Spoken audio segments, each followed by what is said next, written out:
Hello everybody, welcome back to the channel. Before we get into the video, if you could drop a like on this video, and if you're new to the channel, hit that subscribe button as well, because it does help us out massively. So a little while ago I posted a video of Pablo being left in the house by himself. If you haven't seen that video, I'll put the link in the description. Basically he chewed the fridge and he lost our trust because he gets locked in the kitchen and we want him to be able to stay in the rest of the house. Because of how destructive he was though, we basically couldn't let him out the kitchen because he was going to potentially destroy quite a lot of things. So as you can see up there, I set the camera up today. So what I'm going to do now is roll whatever he did today. I haven't seen this yet, so I don't know what happened. So we'll catch up afterwards and explain why I want him to be able to be in the living room and not just the kitchen. So roll the clips.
Now I still haven't actually watched the video back at this point, but what I wanted to do now is just show you why we want Pablo out the kitchen basically. So as you can see now, it's about 5 o'clock and the sun's like this. Now during the day, it starts off kind of over this direction and just pans completely around.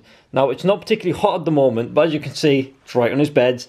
We sometimes close the curtains, but it's horrible to not have natural light. That window as well is just as bad. So he used to put kind of his mats down that end and then his dinner there. So he's basically, he couldn't sleep here because it was too hot.